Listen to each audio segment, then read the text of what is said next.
ভাষণ দা আজকের কিন্তু ভূতের গল্প শোনাবে বলেছিলে। হ্যাঁ, আজকে তোকে তো ভূতির গল্প বলবো। ওই সুন্দরবন জঙ্গলে যে ভূতির গল্প বলবো বললাম না, সেই ভূতির গল্প বলবো।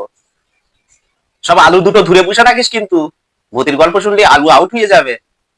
পরে আবার বলবি না যে ভাষণ দা তোমার গল্প শুনে আলু হারিয়ে ফেলেছি, ভবিষ্যৎ প্রজন্ম করবো কি ভাই।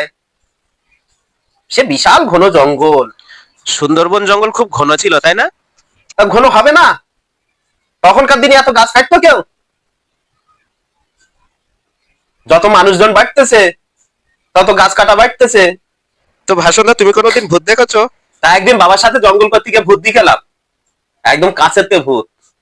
দিকে তো বাবা আমি মুতে ফেলেলাম, কিন্তু ভূতটা ভালো ছিল, মেয়ে ভূত ছিল।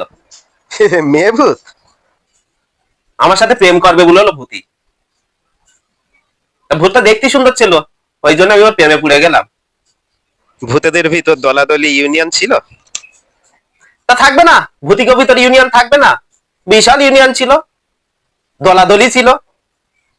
দোষী নির্দোষী সব ভূত ছিল? হ্যাঁ, অনেক ভূত তো দোষ করতো, তারা শাস্তিও পাইতো, তারা বিচার পাইতো।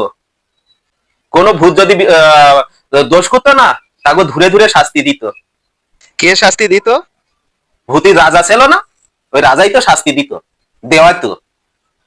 সঠিক বিচারটা করতো, সঠিক বিচার করে সঠিক শাস্তিটা দিত।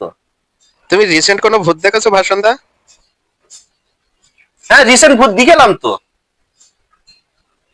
আরে সেদিন ঘুমিতে উঠে দেখি মাঝরাতে ঘুম ভেঙে গেল, ঘুম ভেঙে পাশে তাকিয়ে দেখি একটা বিশাল বড় ভূত শুয়ে আছে আমার পাশে। মুখে ফেসিয়াল করেছে তো, তোর বৌদি মুখে ফেসিয়াল করলো, আমি দিকে ভূত মনে করে বিছানায় করে ফেলতেলাম প্রায়। তখন ভূতেরা রিলস বানাতো, রাস্তায় নাচতো ভাষণ দা। তখনকার দিনে ভূতিরা রিলস বানাবেই কি করে, তখন এই ক্যামেরা ফ্যামেরা ছিল নাই, আর এতটা আপডেট হইল নাই। তবে এই ভূতিরা পাশা নাচানো পছন্দ করতো না, ওগো ভিতরে একটা মাধুর্য বোধ ছিল। গান, তারা গান করতো, সুরেলি গান করতো।